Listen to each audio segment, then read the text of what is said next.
Yeah. Well, here on GB News, we really are going to be the farming channel today, really giving some decent coverage to this, as thousands of farmers right across the UK will be descending on cities across the country, many in their tractors, to protest against these proposed changes. Last month, over 13,000 people rallied against the changes, and today, farmers are warning the proposed changes could kill British farming. Well, they are scheduled to coincide with both PMQs and a meeting of MPs to discuss exactly what the impact will be of this inheritance tax on farmers. But despite the protest, the government says their commitment to farmers is, quote, steadfast, and they will not change course on the policy. Well, earlier we spoke to the Shadow Justice Secretary, Robert Jenrick, about this. The government have declared war on rural communities right across our country. This is an iniquitous tax. This is preventing family farmers from handing on their farm as they'd always planned to their children and their grandchildren. It's going to cause havoc across the countryside. Well, our reporter Charlie Peters is at Birkin Manor Farm near Slough. Good to see you, Charlie. I don't know if you could hear much of the sort of flavour of the response we've had from our audience this morning, but all of them pretty much unanimously in support of the farmers. And there is this visceral sense, not only of anger, but frankly of just misunderstanding the whole rural dilemma. Well, Isabel, Ben, what you were just describing there, that angry reaction and that show of support from around the country, that has given the farmers here at Birkin Manor Farm, which has been in an active farm for over 500 years, it's given them a lot of hope that they're doing this demonstration today and that it might cause the government to pause and reconsider. They've been urged by the Conservatives to reflect on this decision. The government say that their inheritance tax plans will only affect around 500 new farms, but the NFU, the National Farming Union, they say it could actually hit 75,000 farms. Now, behind me you can see there are dozens of farmers here. Many of them have travelled across the country. Some starting their journey last night around 11 o'clock in order to get here, just west of London, to prepare for that march into Westminster. I say march, it's more like a convoy of tractors. They're a very angry agricultural battalion of tractors. They're all gearing up now to prepare for that departure in the next 10 minutes or so. But we've been here for a few hours speaking to the farmers from across the country to get a sense of why they're doing this, why they're regularly protesting. And earlier today I spoke to some farmers and asked them, what would you say if you were in a room with Keir Starmer this morning, possibly enjoying some breakfast produced by British farmers? Please reconsider. Please reconsider. You'll go hungry, you're going to starve this country to submission. We've survived foot and mouth, mad cow disease, BSE, but are we going to survive this Labour government? Do the British public not want to eat produce that's produced here for them to the highest welfare and quality standards in the world? Do you not want that? I think he really, well, all the Labour just need to really consider what they're doing. Just change it. But you've just rushed into it and you're just going to ruin it for absolutely everybody.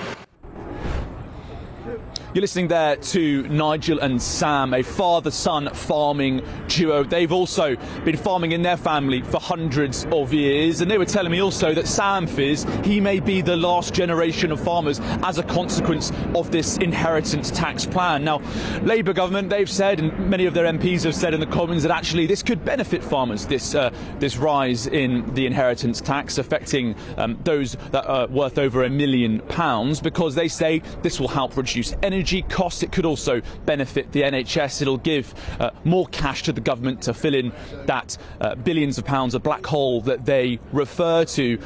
But the farmers here, they've not accepted that response. And I've also spoken to another future generation of farmers. They've just completed some training, these two girls, and they worry that they're not going to be able to follow in their family's footsteps and continue the family trade. British farmers produce some of the best produce around, and I think it makes our country very vulnerable personally if we can't produce our own food, and it would be sad to lose the British produce in the country. I think just really think really carefully about the policy that they brought in and how they could change it and make it more affordable and make it more so that farmers can continue, because as Eleanor said, you all need a farmer 3 times a day and you wouldn't be able to function without one. Stand back, find out what what is a farmer, stand back, have a look, and maybe come back with something to the farmers so we can work with you. Well, Westminster is usually a place of sharp suits, but this afternoon it'll be Wellington boots and waxed jackets in SW1 as these farmers descend on Parliament to share their message, to share their concerns. And it's not just inheritance tax. They're worried about exports, they're worried about veterinary checks, lots of concerns that they want to raise. And I'll be joining that convoy live on GB News in the next 15 minutes. Thanks, Charlie. Appreciate that. And just talking of wax jackets, lots of viewers this morning are appreciating your own farming attire. They love your jacket. We're keen to know what the rest of the look looks like. What boots have you got on? Have you got wellies?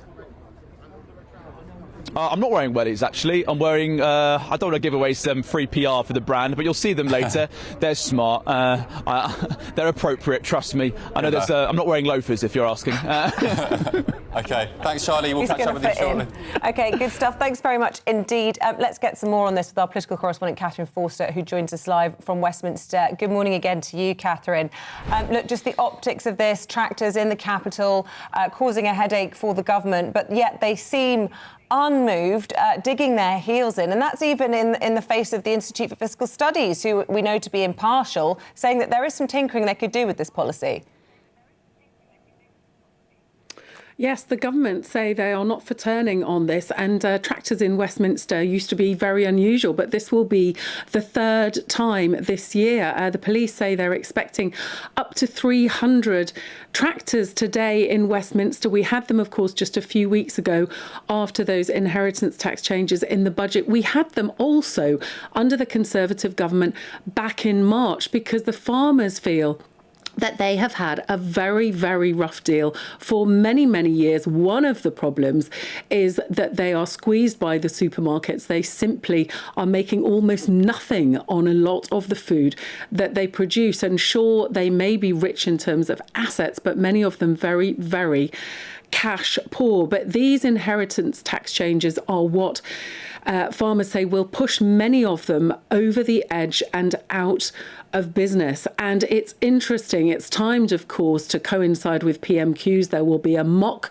funeral for British farming a little bit later, but also there is a parliamentary select committee meeting this morning looking at the future of farming. Now, they will take evidence from, among others, the NFU president, Tom Bradshaw, and tax experts.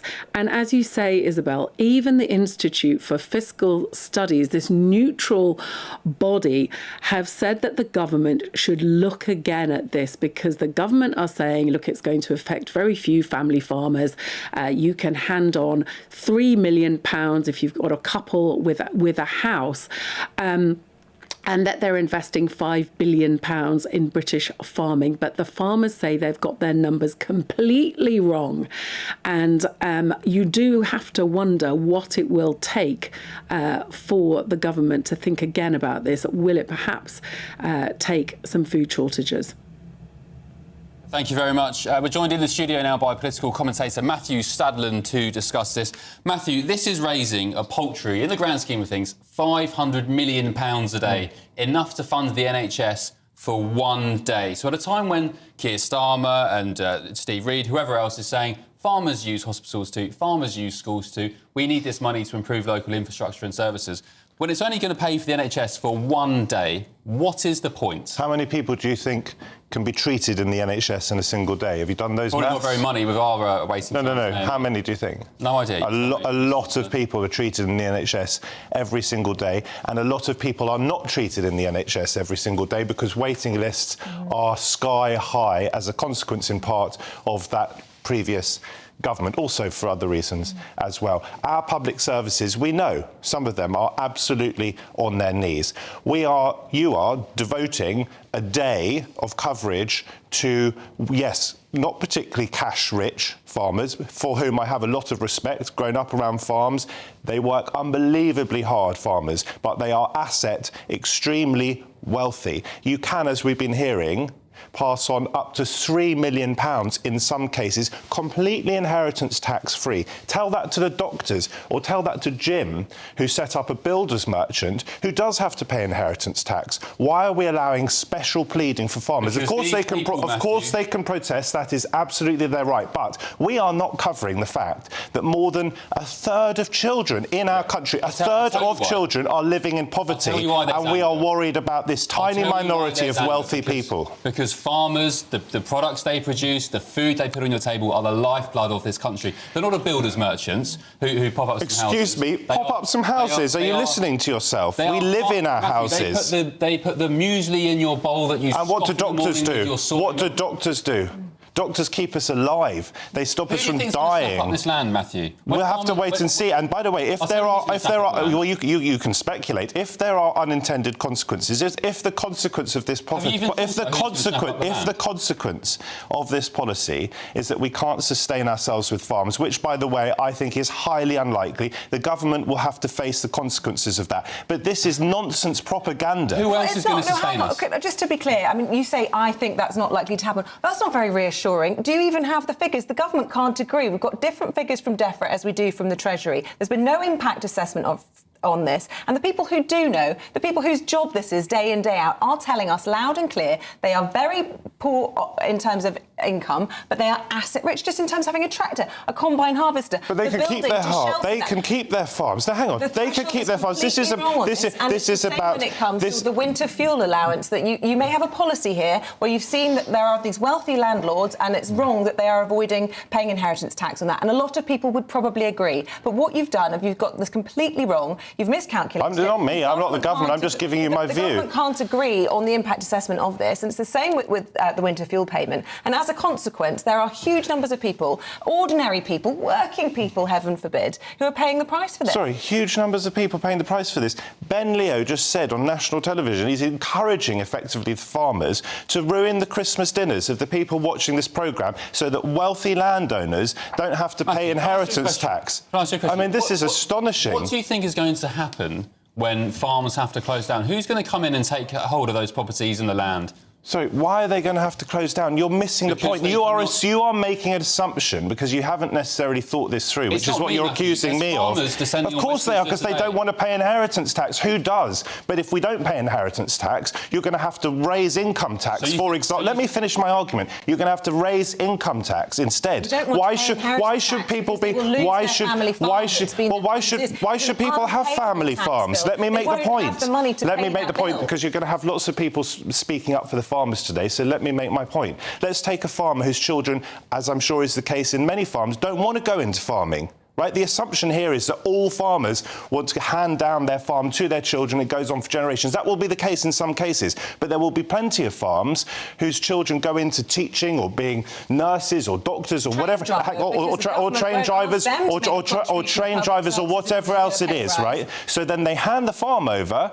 The children are already doing something else, and they just inherit this enormous amount of property which they could then sell, and there's no inheritance tax paid on it. That is completely bonkers. There will be people watching this programme this morning who did set up builders merchants, who are doctors, who might live in a £2 million home that they'd love to hand over to their children tax-free. They have to pay tax on it. Why are we making such a fuss about farmers? I say again, I've got nothing against farmers. They work unbelievably hard, but why should their children inherit millions and millions and millions of pounds tax-free when our services are on their knees? They inherit an unpayable tax bill, many people would say, which means they can't... They don't have a right. They don't have a right to inherit the family business. There are all sorts of family businesses that are not farms, and people don't have the right, the God-given right, or the state-given right in this country, to inherit it tax-free. We're making special pleading for farmers. Got your message, but just as well, politically, I don't think they haven't got the nous, Labour. Why are they doing this for a poultry? Politically, it doesn't seem worth the risk reward.